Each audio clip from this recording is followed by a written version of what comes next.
Najib, an entrepreneur and creative visionary whose work spans hospitality, entertainment, tech, and social commerce. Founder and CEO of SSUP World, managing partner at Walee, and co-founder of multiple hospitality ventures. Najib brings a multidimensional view of experience creation in the region. His voice matters because he's helping redefine what inclusive, tech-forward hospitality looks like. Would you say that's accurate and okay? Yeah, go Okay. ahead. Well, welcome. Thank you. Thank you, Moira. Happy to be with you. I really appreciate it.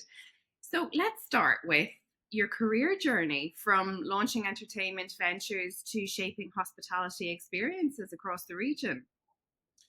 My career started in the media industry, specifically in the production industry, where I started off as a runner, producing, actually running in producing shows. Then I started to, go up that ladder. In 2012, I decided to open my own agency and content hub. And then in 2000, and I think 15, I started with my first venture, which was Odin. It's a hospitality venture, experience driven hospitality venture, I would say. Then by in 2018, I launched my first tech startup, mirror.com, which then became Walee after an acquisition that happened. I remained a managing partner of Walee MENA as well up until this date. And of course, this is kind of a very big, very small brief about my industries today. So I work in tech, I work in media and content, and I work on hospitality. A lot.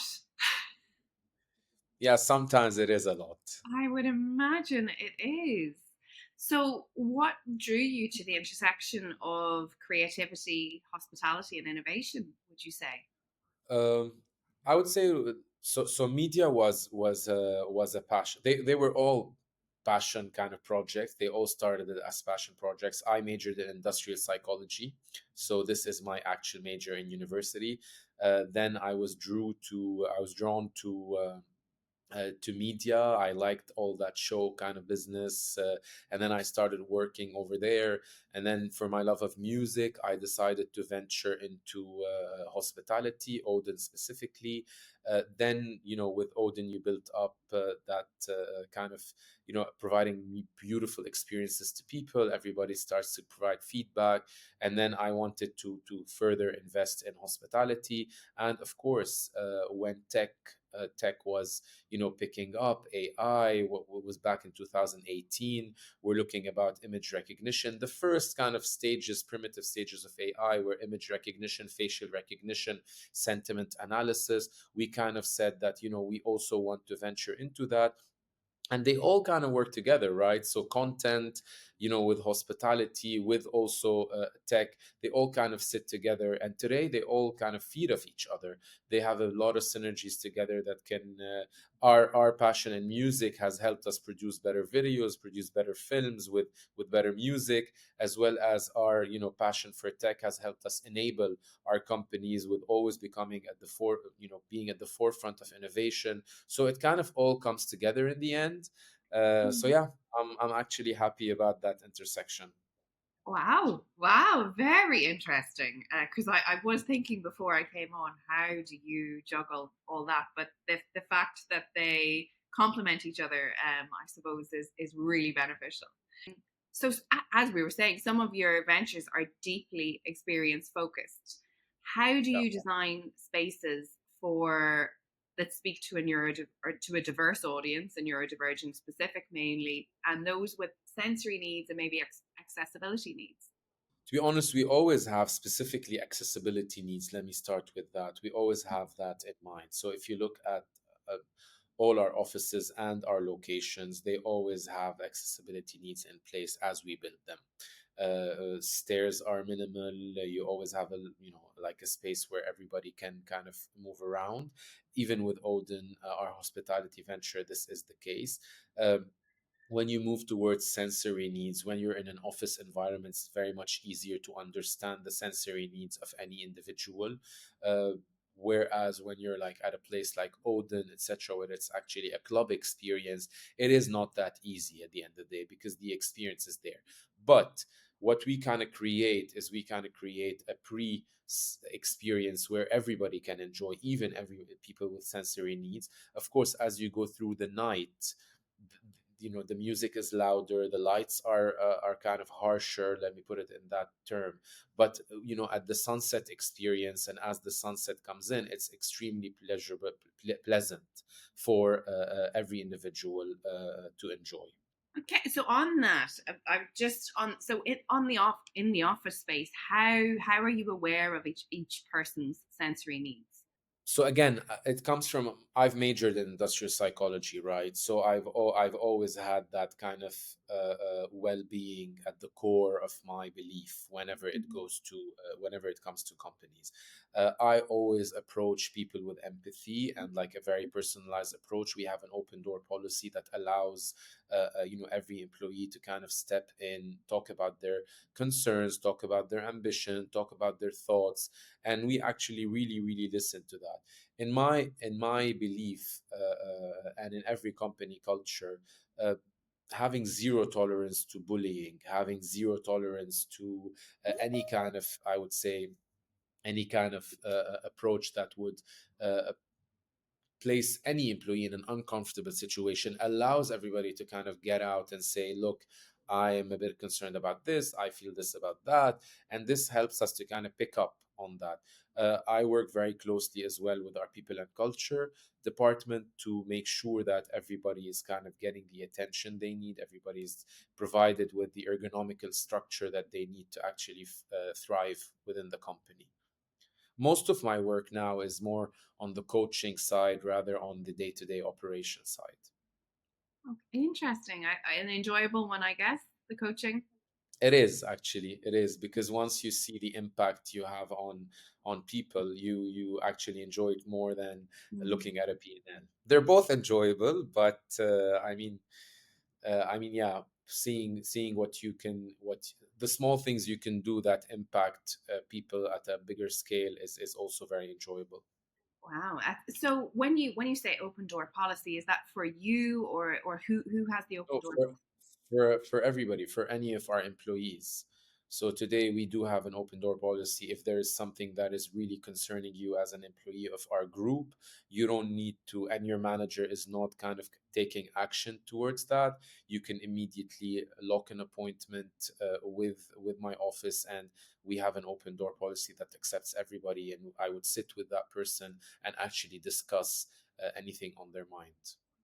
That's amazing. I have to say, I really admire that. However, it's something I would really struggle with. If I were you, if I was in your position, because when I work, I'm in a work state. I'm in a flow, and when someone disrupts me, I become quite dysregulated. And it's difficult for me to go back to a task and stay within it. Um, so I Yeah, admire let me clarify open door policy. It's not you.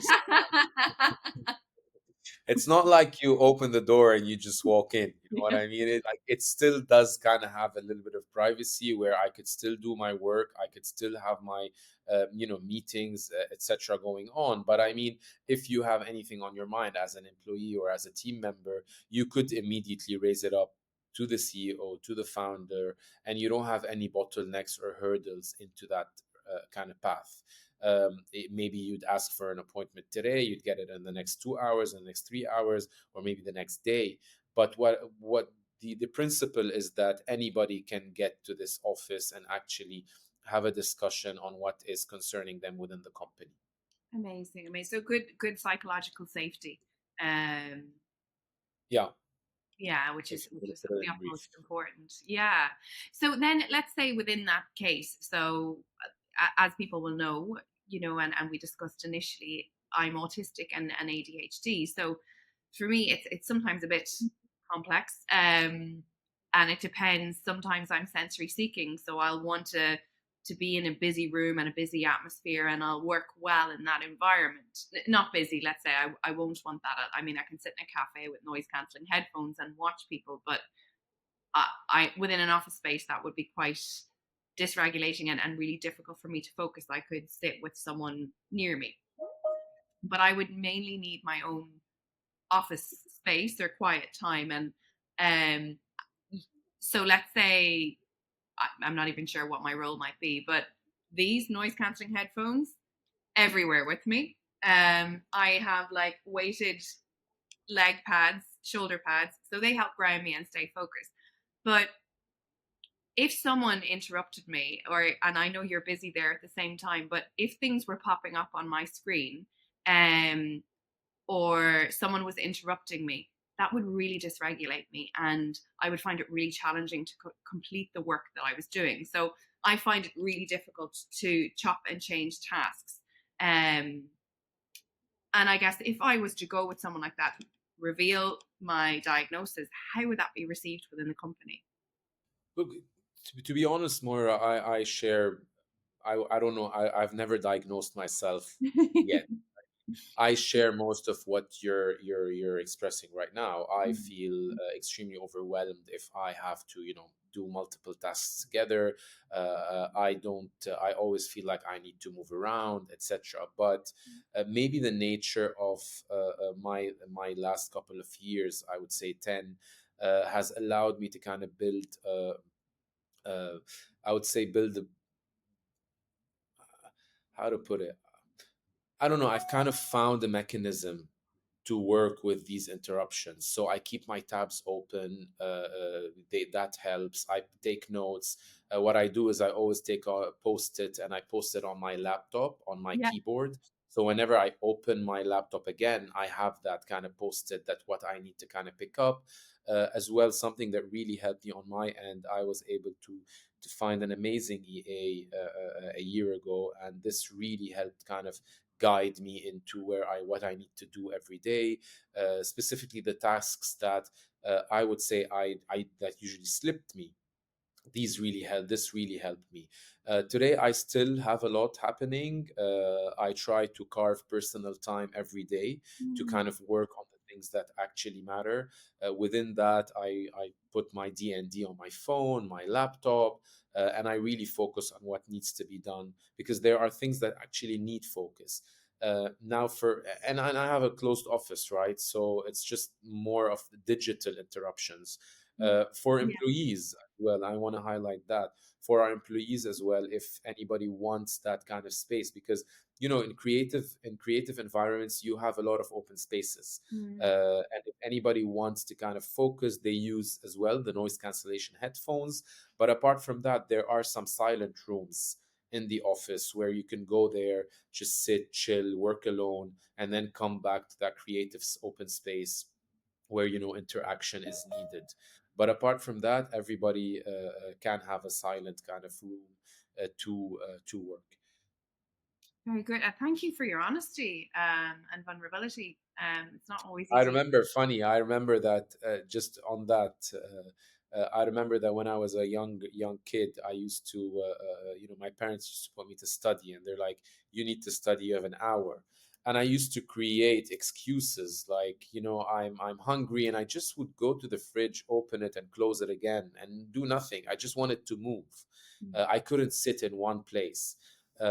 So these are things that now, of course, as you grow up, they kind of change, but my mind is all over the place. That's what I feel every time, and I need to work on multiple things. And maybe that's why in my life I've ventured in multiple things, right?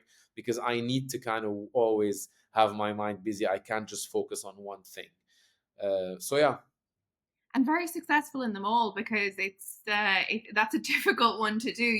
A lot of people would usually say, when you have your ideas, focus with one and go with it. But you've been able to do that across multiple places, which is incredible. I don't know how you did it. It just became a part of me. Look, I mean, definitely there were a lot of ups and downs with all the companies. It's not always rosy, Yeah. but yes, I mean, you do it by, I've done it by investing more time, investing more sweat, effort, early mornings, sleepless nights. But at the end of the day, you got to do what you got to do to keep everything kind of working.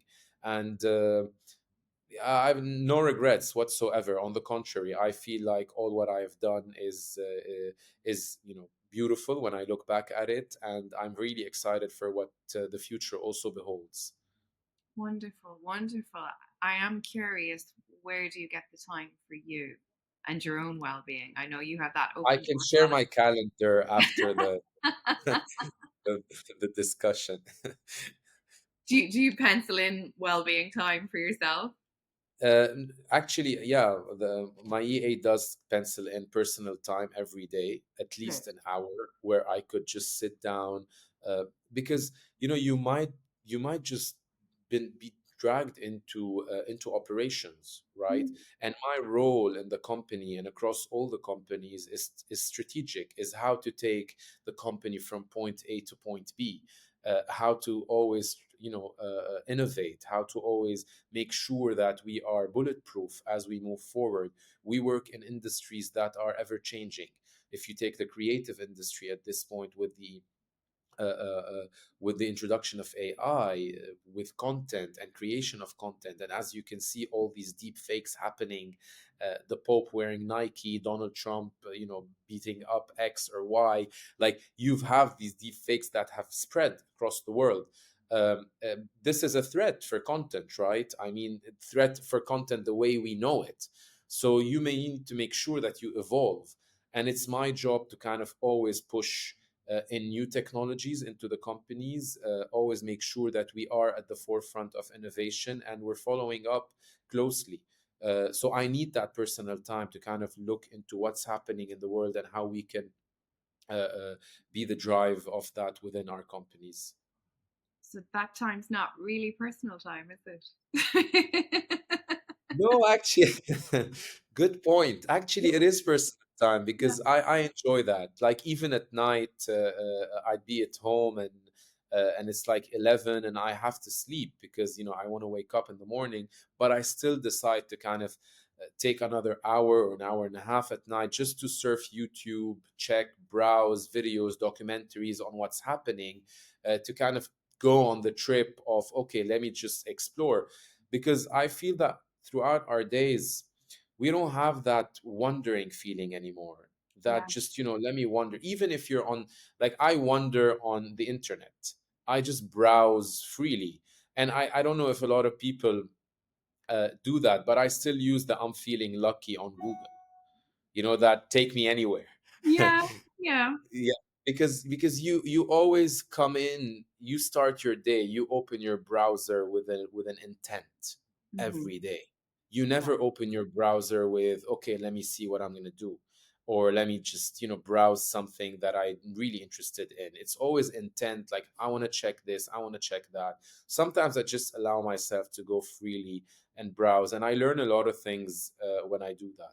So it is personal time because I feel that I'm contributing to, I'm investing in myself. But yeah, it's not personal time. Like it doesn't have free headspace. No, no, but I guess it's that spontaneity for you, and I suppose for some people you would say a bit of a dopamine hit. You're Yeah, getting yeah, spontaneity and interest in other topics that maybe you might not have found before. So it shows that you love and experience yourself. exactly, exactly, 100%. So you're a great person to design them.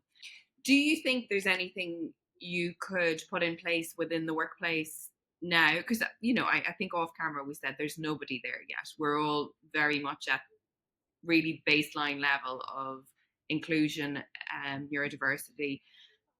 Do you think, on the top of your head, which is is probably a difficult one to answer, within the office space and within the experiences? Because I know you said, at the events, I suppose people could have options of noise cancelling headphones or awareness that these could be overstimulating. Or is there any areas that you think you could put in place, or that you might think to in the future would be something you would look at within either You mean? the workspace or within the sensory Yeah, experience? I mean, in the workspace currently, like I always push diversity in general, right, and Yeah, embracing diversity in general. I feel like everybody, everybody has something to bring to the table, yeah, and I mean, as humans, we are that diverse for a reason.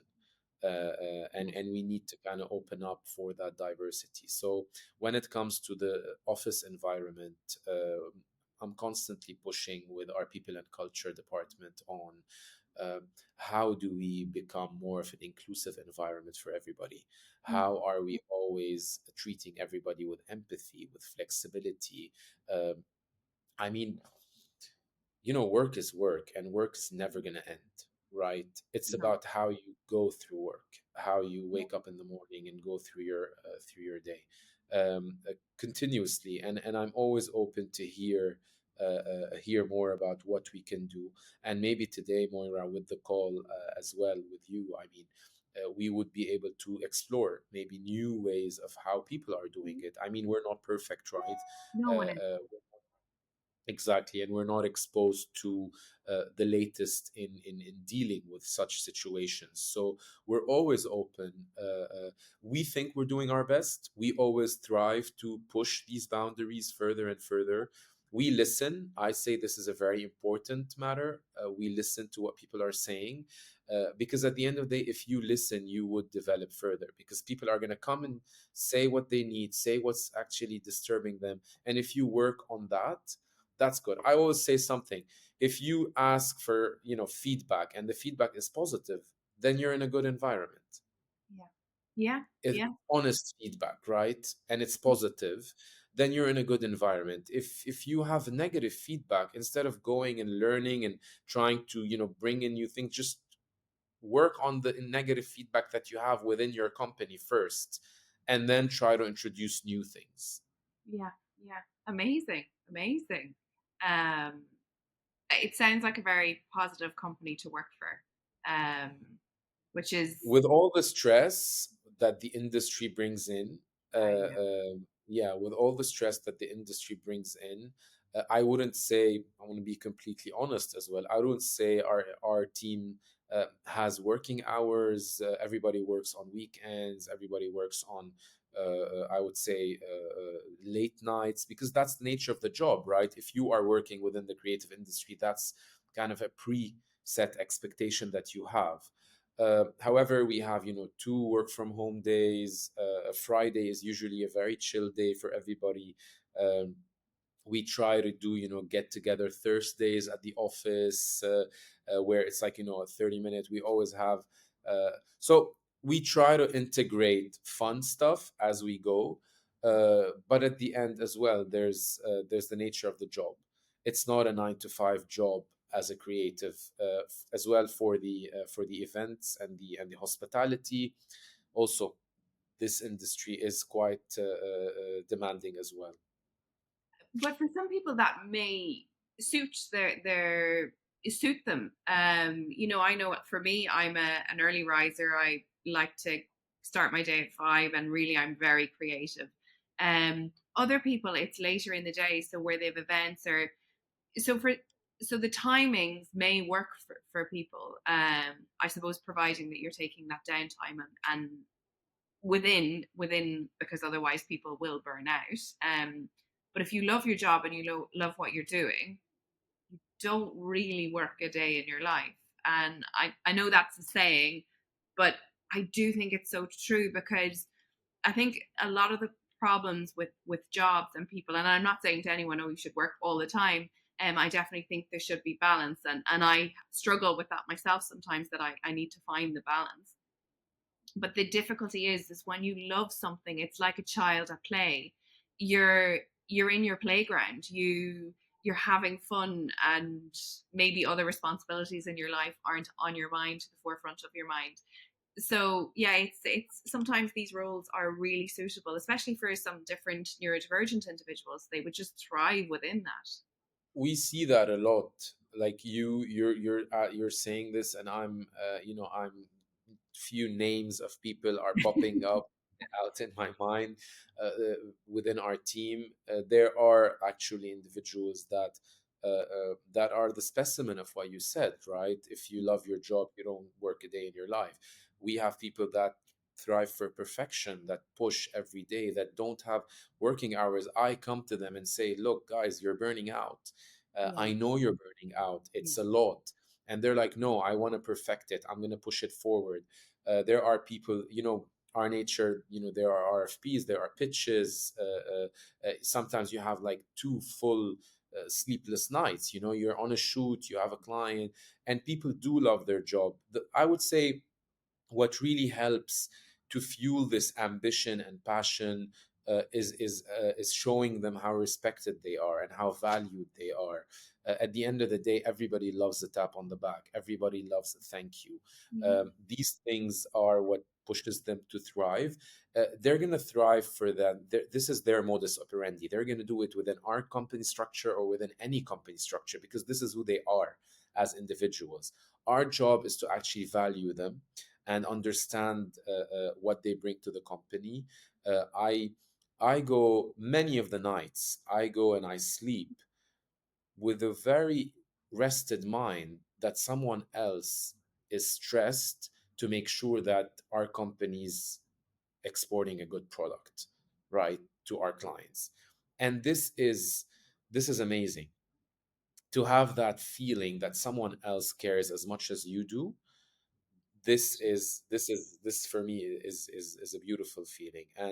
And these people, as I said, it's not because of us, it's because of who they are.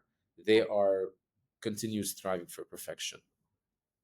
And which people will hear me saying here, it doesn't exist, but it's not something you can measure.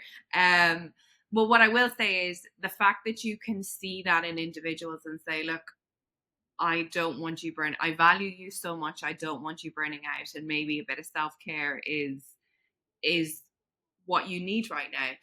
For them to make a decision to say no, no, I need this. That's no, we've got to decide within ourselves whether we're going to keep pushing or not. And where you say, everybody has the same vision and want, that suggests to me there's a tribe there. We're all working together, and I feel in life that's what we miss a lot of, community and tribe. So it's wonderful to hear organizations that really work together for the end goal. And it's not a pressure down, you need to do this, you need to do that. They're just self-motivated for the long-term outcome that they want. I, I mean, definitely. And a tribe is not, built, right? A tribe is found. A tribe is cultivated. We were on. So if you ask us, we've been. I mean, we have turnover, right? And I'm not, shy saying it. We have turnover because we're finding our tribe across all companies, and this is hard because the expectations in a tribe goes without saying. I expect you to do what's best for the tribe, and you expect me to do what's best for the tribe, and this goes without saying. You don't need to put that into wording. And on the burnout, Moira, I would say sometimes you don't know that you're burnt out. Mm-hmm. Mm-hmm. Until you are. You are in that mode, Yeah. but you don't know. Yeah. And this is extremely, I would say, I don't know, extremely, it's gaslighting you, right? And you need someone from your outer circle to come and say, hey, look, you're burnt out. Yeah. Like, what's happening? And this is what happens. I come to most of our team that I feel they're burnt out, and I say, look, I feel you're burnt out. You need to just chill, take a week, work from home, enjoy it, but you need to kind of slow down a little bit. Yeah. Um, but yeah, Mhm. I really value that, because as you're talking, I'm actually thinking of myself here, and I'm definitely working on it, but it is still something I struggle with at times, is that burnout of trying to balance everything and do the best I can, and be as knowledgeable as possible with and the current research, as long with being a mother, a wife, and the rest of that goes along with life, which you kind of, you have to let some of that slide at times. And people do say to me, slow down, you're burning out. But sometimes you're at that level of, I'm almost there, I'm almost there, I'm almost there, that it's too difficult to pull back then. And you do lead into that burnout. So it is about, I suppose, for me, learning to identify what my triggers are. That, okay, I'm because I think when you're on that burnout mode, you do start to make mistakes, because you don't have that full clarity of vision. It can be a bit more clouded and pressurizing. It where I say mistakes in your eyes, like if you go for that perfectionism Yeah. model, maybe not for everyone else around you, which no matter how much work you've put in and how successful it's been, you're still not going to feel good enough because it wasn't your perfection. So I always say to people, perfection doesn't exist, and we have to look at enoughness. Like what is enough? If everybody else around you thinks this is absolutely brilliant, give yourself that pat on the back. And I suppose that's much more deep rooted than the actual job itself. It's why do I feel I need to make it that way? So that's more about the individual and identifying that. I'm always told to give myself a pat on the back, a tap on Yeah, the back, I was right? going to ask you about this. Yes. And I never do that, and I feel that I'm in that state as well. I never do that. I never kind of come and say, "Oh, Najib, you're great. Look what you've done." Like, but you need to do that, right? You Yes. need to actually look back sometimes and look at where you've come from, and you need to step out and kind of look at the whole picture from outside and see what has been built.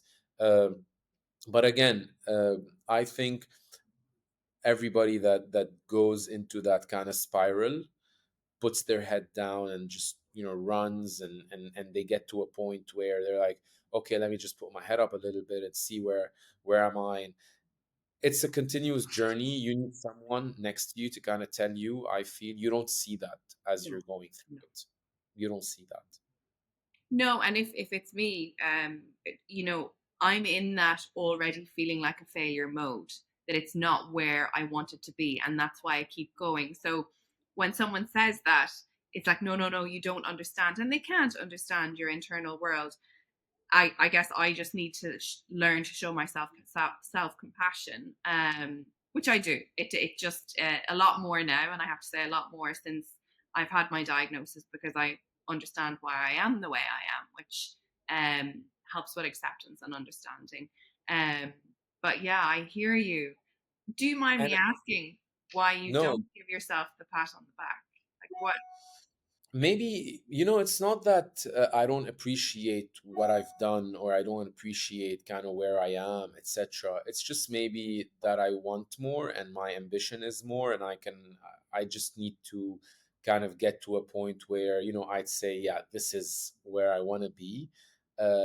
Although where I am is extremely nice and cool and I love it, but it's always just looking more towards just looking for more, right? But you kind of start learning that when you chase and when you run after something, you're not in that place where something can come to you, because Yeah. there's also what comes Mhm. to you, right? So if you keep running, you're not in one place. No. What's meant to find you will also be running after you. So Yes. just chill, sit in one place, because there's something that's going to be coming for you. So Yes. I'm kind of learning that I'm trying to incorporate this within my mindset as we move forward. That you don't need to chase everything. What's kind of meant for you is gonna come. Uh, and so far, like the very small things that were actually big turning points in my life actually came to me, were never chased. Yes. And it's a realization that you think of, and it makes you chill further. uh, Definitely fatherhood, I'm a new father, also is adding a lot to. Congratulations. Yeah, thank you. It's adding a lot to I would say to a different version of a mindset. So yeah, a lot is happening, but anyway, using the Gen Z term, I feel that I'm woke, trying to be woke, and trying to be aware of what's happening around, and kind of cultivating on it. Wow. Wow. Um, I was just when you were saying that, I really agree with things come to you when you slow down, when you just learn to listen. And I do believe personally there is a path for us, and we need to stop trying to control all the elements of it, and let that be. Control the controllables, which is the internal, and stop trying to control what's external. Do you think, I mean, back to the original, is we're always chasing, but that chase, will that ever be an end goal? Or do you think that chase will be till our deathbeds? There's just that one bit more of something we're trying to fill. This is a question I don't have an answer to, but I have an analogy for. My I love close analogy. friend, my family, they all, people that are very close to me, they know that I always repeat the same phrase that I want to, slow down at 45. I want to retire. So I use the word retire for what it means, but I know that it won't be just retirement, but I want to retire at 45. I want to slow down at 45. And then everybody tells me that, Najib, you will never slow down. Like, as a character, you will not slow down. I don't know. Does someone just get to a point where they pull the plug? Uh, have we seen it? Yes. Have I seen it with friends that were extremely corporate, extremely adamant on ambition, growth, success, global expansion, and suddenly they literally pulled the plug and they're living on an island somewhere, chilling, nature, like they changed the complete to another spectrum? Yeah. Will I do it? I don't know. Will I chase forever? Maybe. Uh, I'm just going with the flow.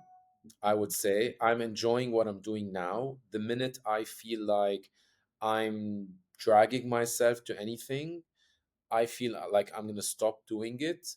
I'm at a point in my life, like, with complete gratitude. I can do that. I can decide to stop working in hospitality today if I feel like it's not giving me any good. It's stressing me out. Uh, I can do that. So I say once I feel that, I will definitely kind of, follow my instinct on that. You'll listen to the burnout voice of someone. Yeah, That's yeah. good to hear.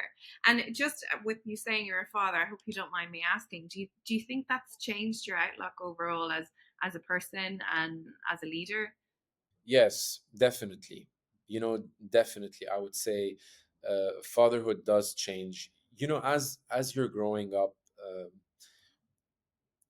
and growing this leadership skill within you, you learn a lot. Dealing with people. But one thing I'd say children really teach you is that you don't lead your way.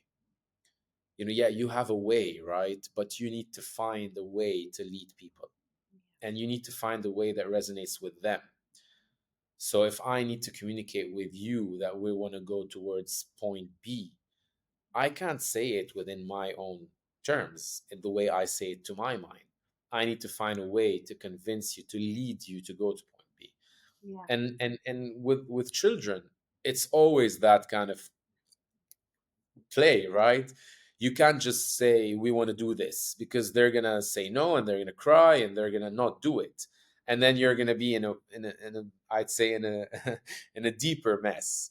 Yeah. So I would say this changed. Of course, flexibility also. Children teach you more and more flexibility.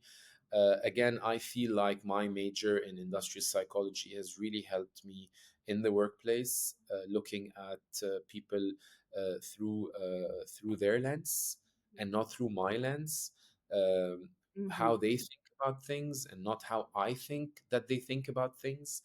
And it's very important to always keep that in mind. People have different backgrounds. They come from different places, and they think about different. Their life experience has taught them to think about things differently, and you need to always remind yourself about that to be able to uh, to lead people and to build communities with people and share same goals. Yes, yes, I really value that, because for me it's all about understanding the other person's internal world. Whether it's in your personal relationship, your work relationships, how you perceive the world is one way, but how they perceive it is completely different. And in order to be a good leader, you do have to understand that, and to be well, I'm not going to say a good father, but to have less battles, you definitely need your child to know why it might be fun Yeah, to do yeah, yeah. their teeth, or Ex- to eat that broccoli or whatever that Exactly. might be. So it's a lot more persuasive. Um, Exactly. and they definitely highlight the lack of control that you have. Of course. I mean, but sometimes you need someone to highlight that, right? Yeah. Yeah. It's a self, and they're the best people to do that. Oh my goodness. Yeah, they bring I feel children bring us back to our childhood, and they help us be a little bit more carefree and fun, and I think they have aspects about themselves. Like my daughter's 2 on Saturday that I envy. You know, she doesn't care what anyone thinks. Yeah. There's so many that we lose because of society, and I really value that, and it does definitely having her. I don't care what people think. That it did change a lot of my perspectives, along with being diagnosed and different things. But yeah, I think our little people teach us so many lessons. We thought we had things figured out, Yeah. and Exactly.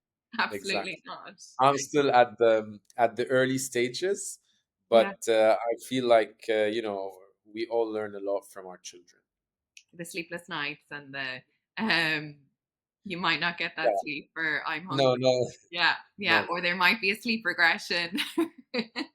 Exactly. I Exactly. keep, yes, Exactly. yeah. It's fun and lovely though at the same time.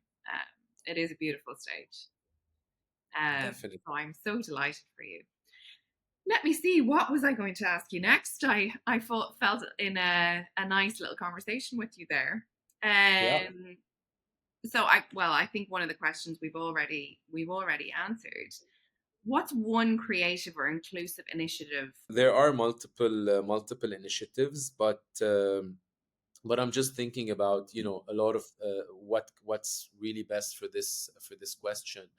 I feel like, of course, all the activities that we do, whether get together Thursdays or the work from home or that, but mostly I'd say the personalization initiative that we continue to take across, where there is, of course, a base case, there is a rule, there is a policies at the company, but our initiatives are always built also on personalization, because not everybody's leading the same life, right? um, you've got someone, for example, a new dad or a new mom. You need to kind of bend the system a little bit for them, right? Yeah. And these initiatives take place, and you don't need to make noise about it. You don't need to come and say, hey, we're doing this, or hey, we're doing that. Apart from that, of course, we do multiple CSRs when it comes to initiatives on helping associations by putting out their voice with our content. So a lot of times we provide free campaigns for some associations where we feel that they need to put their voice out. In the company, across other industries, like when we talk about hospitality, etc. uh, I think we always have initiatives on specifically on people and culture, and specifically on load. These people work, again, long nights, long nights. We try to simple things like provide stretching classes, provide yoga classes for people that are within the company, and do that. That's one, of course, going out of the office together, talking about things that have nothing to do with work as well. These things come to mind now. If there's anything, I would also let you know by the end of the discussion, but these things come to my mind now. And within marketing, is there a way you can or you have experienced ensuring inclusivity um, for brands? Yeah, I mean, so we work with a couple of brands, right? And we want to make sure that these brands ensure inclusivity for their audiences, apart from Hmm. just us, right? Yeah. And we always kind of make sure that we celebrate days for these inclusive, I would say, different, diverse individuals. Two, we kind of don't let anybody feel that they're left out of the brand. the brand is inclusive to everyone. Of course, again, people maybe don't know that, but we work with brand guidelines and brand narrative and brand tone of voice that the brand actually has. We definitely develop that further and kind of tell the brand, look, I think you need to update or you need to upgrade this to include, to be more inclusive, etc., etc. Mm. Sometimes brands do that and sometimes brands don't. Mm. We approach everyone from the target audience with empathy, with flexibility, with respect and value. We value everybody from the target audience. So I feel these are the metrics that we take as we are looking into strategic brand expansion and target audience. And we never, like, we make sure every copy that comes out, every asset that comes out, it kind of always is inclusive, right? To everybody. You don't feel that this brand is kind of, leaving you out. Yes. Well, that's wonderful. That is it. That's really wonderful.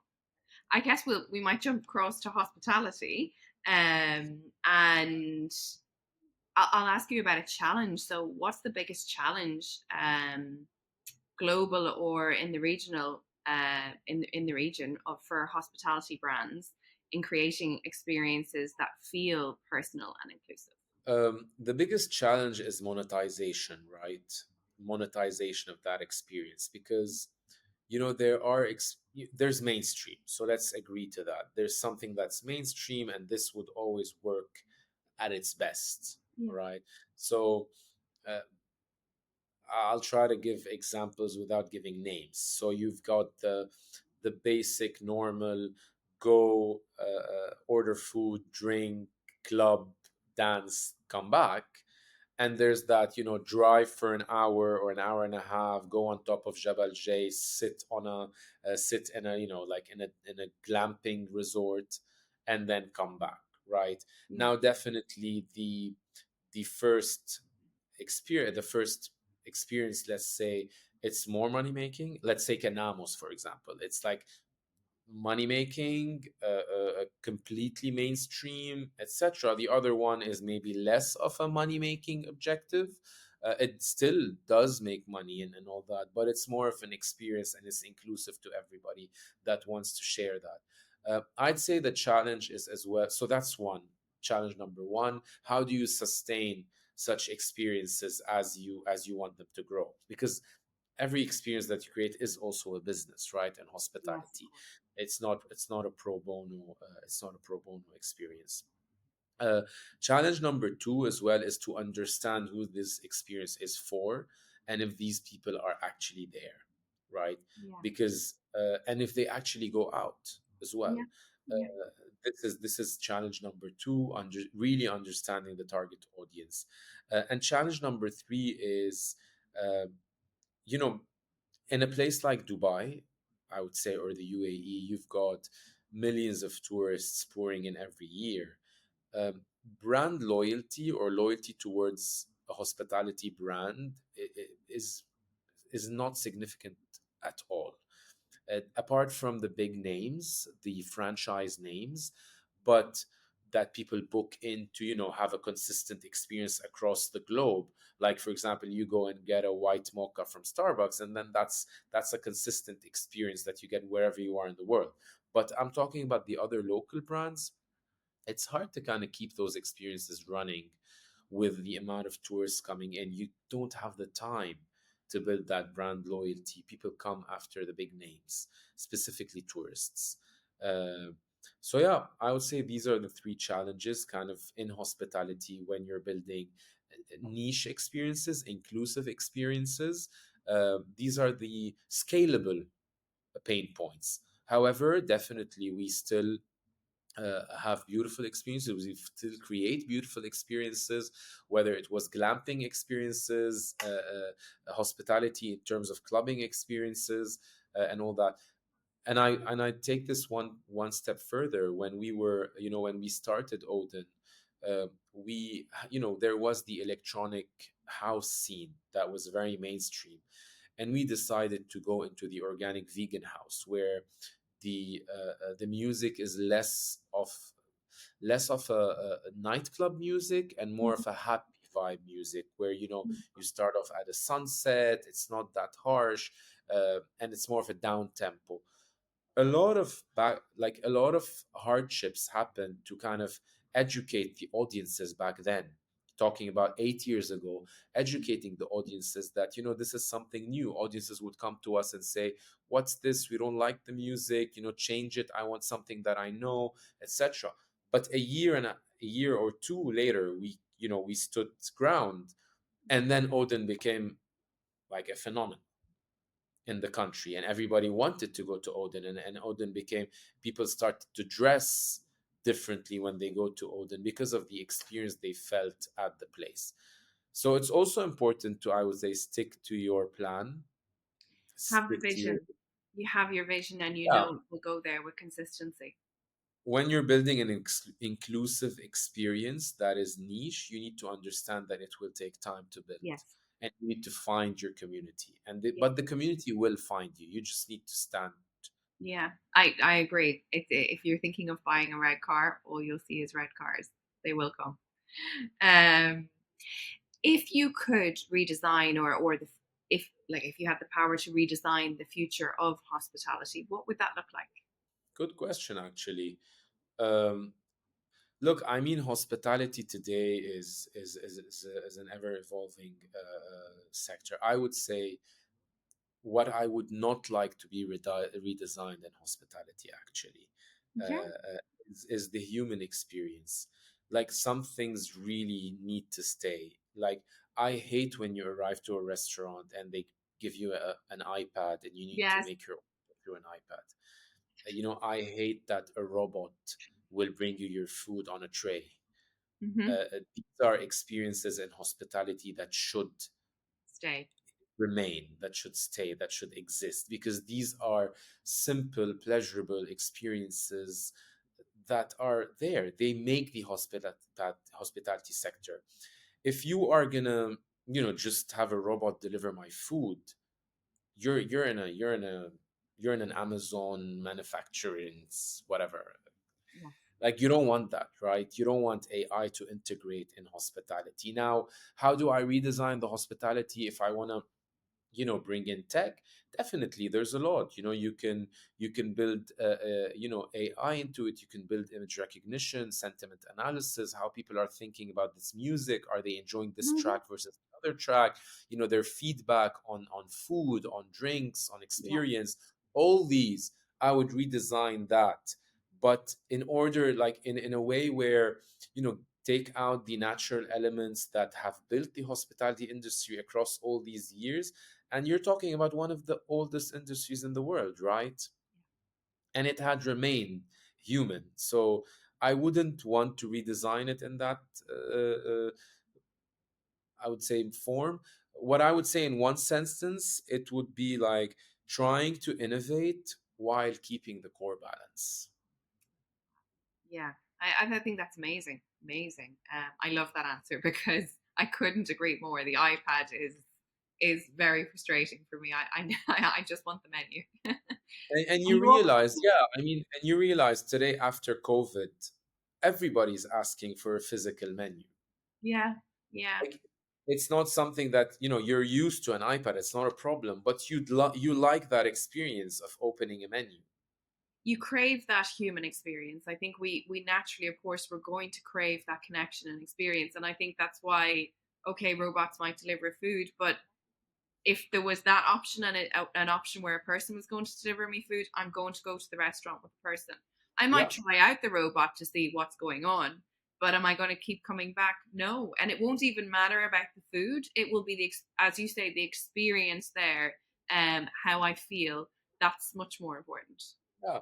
Like, if you, I was at an exhibition in Paris a couple of days ago, and there was this coffee maker machine, right? AI coffee maker machine, and it was a robot. Yeah, definitely, it does know how to brew coffee, and grind coffee, and give you a good black Americano cup. But is it the same experience of an actual barista?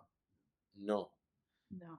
And it will never feel the same. Yes, on the go, it's easy. I would do it. It's just like using a vending machine. Yeah, But is it how I want to go on a Saturday morning with my little boy or to a small coffee shop, grab a coffee and sit at the street and drink it?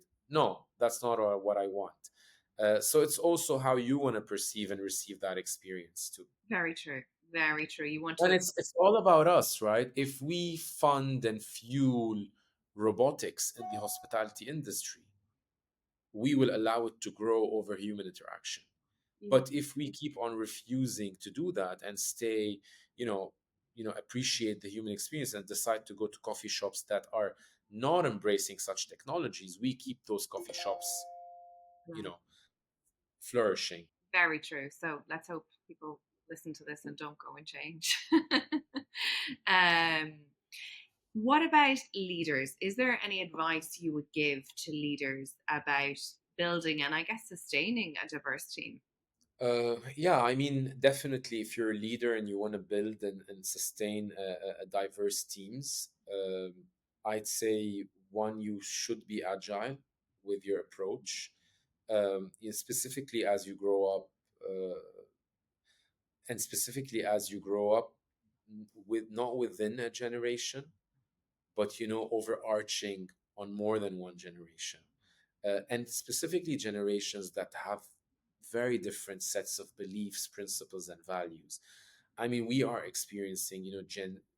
I come from the Gen X generation. I mean, at the end of it, but the millennials and the Gen Z, they really have a different set of beliefs. And I mean, definitely everybody that manages a Gen Z today feels like they don't care about a lot of things that we cared about. Mm-hmm. They don't care about being anchored in one company, being anchored in one country.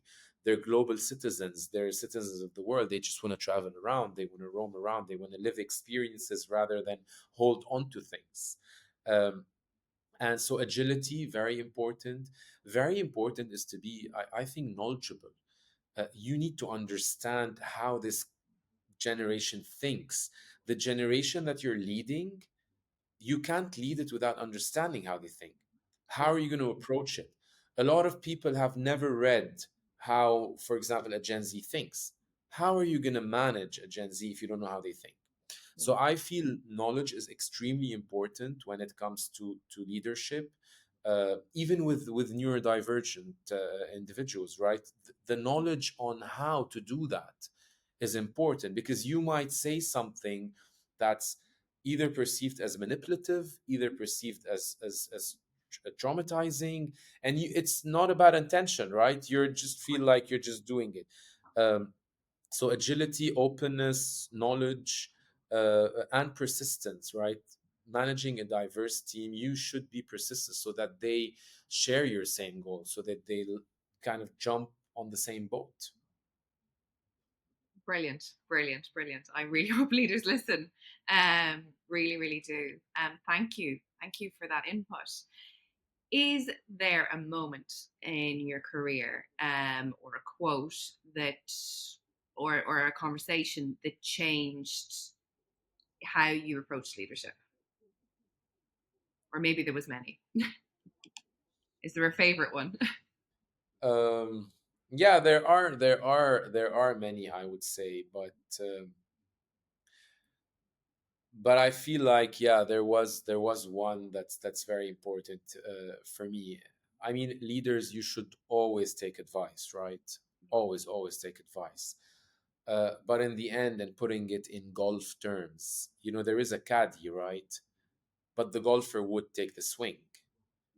And leaders should always listen to their instinct on taking the swing. You take advice, you assess it, but in the end, you're taking that swing. And I'd say multiple times, and in the last couple of years, there were many moments where I felt um, I kind of didn't want to let my team down, and I took their advice, although I personally was against it, Mm-hmm. and I changed it. That was a turning point. And I said, no more. I mean, I'm going to completely assess the situation.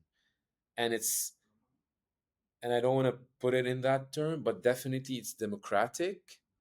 but in the end, it's the leader that should take that decision, because it's the leader that would hold that responsibility of the decision. Yeah.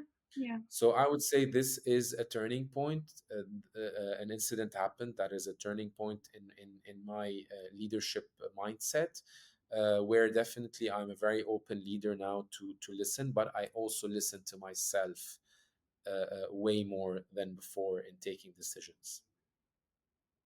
Brilliant. Brilliant. Uh, Because I know where I'm going and I know where I've came from. yes. You know, Be so clear. kind of I have that steering wheel in check. Yeah. But I always, you don't know everything, right? And you want everybody to keep on, Of contributing. course, someone might have found a quicker, easier route. There mightn't be traffic. Whatever it is, someone may have found that, and you're willing to change that direction in order for it to still meet that end goal that you want. That- So I think that's I even when I look at myself. So I was talking at an event, yeah, yesterday I think, or 2 days ago, and we were discussing about, like, let's say in a meeting, like, so for example, if you asked my husband a question, he is quick fire with a response, and it's a very good response. For me, it could be creative, it could be whatever it is. For me, I can't. So if you ask me a question, I internally would panic a little bit, and I would say, okay, no, I need time, because I need to analyze that question from every aspect before I can give an answer that I'm comfortable with. So, and it's also like my working memory. So my working memory isn't great. So it takes me. So it's not that, and I think this is important for people out there to know. It's not about intellect. It is just that the information may take longer to come, but it is a lot more reflective than someone who's, I have that answer, my schemas have connected to an event ages ago, and I can connect, and this is my response. So it's just that the response is different, but both are valid. I'm smiling because you remind me of one of our project directors, and I work closely with her on one of our projects. And every time I'm throwing in an idea and saying we need to do that and we need to do this, she always stands for a moment and says, "Let me think. Yeah. Let me think. I don't know how to do this. Let me think, and I'll come back to you." Yeah. And she always comes back with the brightest ideas, but she would never be able to have that quick fire No. answer. She always needs to think. Of course, I'm talking about like the big things, right? She Yeah. always needs to think, and then she would come back. Yeah. And I like this about her, and I understand that now even further. So many times I call her up and I say, "Look, think about this." You give her that permission early on, which I Exactly. think that's Exactly. that's actually really nice. So I'm like, "Hi, look, think about this and let's discuss." So she would put it on the back burner, just keep on thinking about it, and then 2 3 days down the line, she would come in and say, "Look, I thought about it and I think this is how we should do it." And most of the time, it's bullseye. So I agree with you. It's just that Like we're all people that different. think of it, yeah, and digest, they actually, because it's also, the time, right? People that say that actually take the time to Yeah. invest and deep dive Yeah. into it.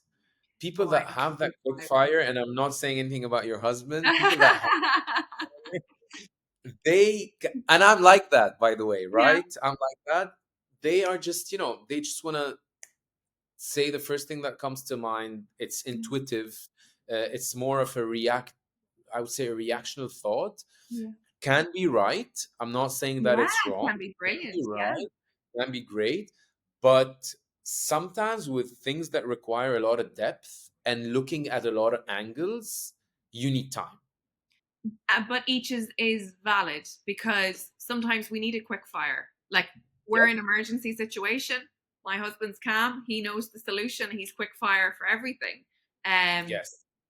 So whereas there's no time for me to have a bit of reflection about, there's a fire we need to get out. It's not like, what? Exactly. There is no time there. So each is valid, and I think there is a purpose and a reason why we are wired that way, which is so important. Is there anything that we didn't discuss today that you feel you would like to talk about, that you would like the audience to hear? I am mindful your time is very precious too. I mean, the discussion was extremely, I would say, diverse. Let's put it this way. It tapped on so many topics. Um, to be honest, not at all.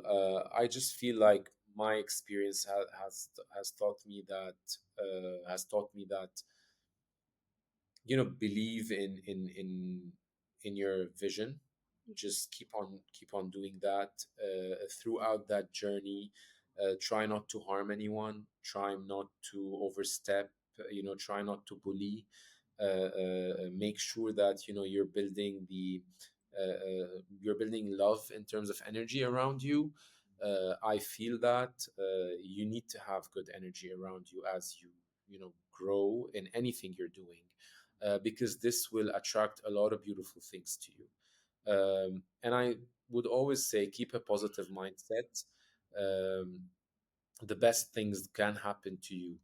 It's not what you see immediately. Some things may feel bad, may look bad, but they're good, right? If you look at them a couple of years ago, you'd know why this happened at that time. I used to think, investing in a lot of industries, like, why did I do that? Did I spread myself too thin? There's not a lot of time on my plate anymore, etc. And now, as I continue to grow up and look back, everything is kind of falling into place. So now, if I look back at those nights where I would say, like, why did I do that? Why did I spread myself too thin? I wish I hadn't wasted all the time putting a lot of thought in that, Yes. because today it looks extremely convincing, it looks extremely right, and I know why I did it in the first place.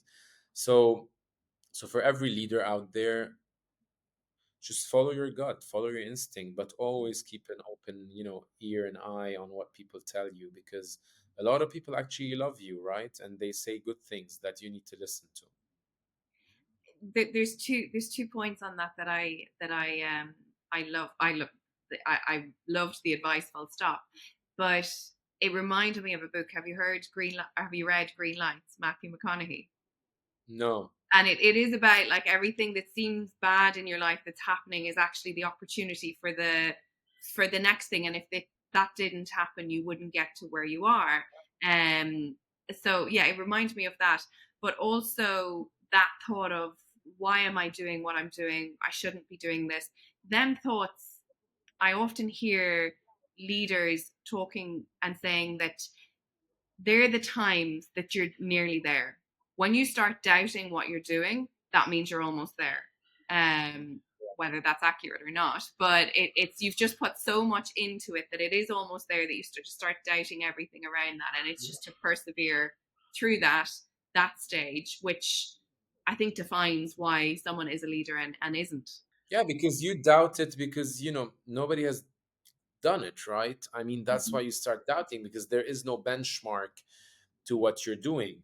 And it's not that everybody's bound to change the world, but the people that actually think can change the world are the people that actually change the world. Like, you need to have that big of an ambition and believe in it to actually try and do it, to take a serious shot at it at least. So yeah, doubting yourself can become harmful. I would say it's self-inflicted harm. Yeah, Just try to avoid it.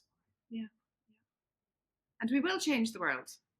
That's my Yeah, opinion. I mean, of course. I mean, we're all trying, right? I mean, we're all trying. A lot of people have already done beautiful things to change the world, uh, positively, or I would say to push us further into innovation. It's what we do from that point onwards. And where do we stop, right? Where do we stop changing the world? Yeah, yeah. Well, I guess will we ever? It will always. Yeah. Thank you so much for today, and thank you for your honesty, your leadership, your open door policies that I appreciate that they're booked in, um, and I really value highlighting the need to maintain human experience to keep that connectivity, because a huge part of mental health illnesses is that lack of connection. So ensuring that, okay, AI technology is always going to it's in our lives, it's going to complement our experiences, but that we do it in the right way. And most importantly, please remember to give yourself that pat on the back. Yeah, yeah, yeah. I hear it from a lot of people now, you as well. So yeah, Yeah, yes, yeah. please, because you're doing a great job. You got to where you are from hard work, and seeing people and really wanting to understand their lived experiences is incredible. And it's rare. It's rare that people do that. I'm sure it makes you an excellent partner. Thank you, Moira. Thank you so much, and congratulations again Thank on your you. little one.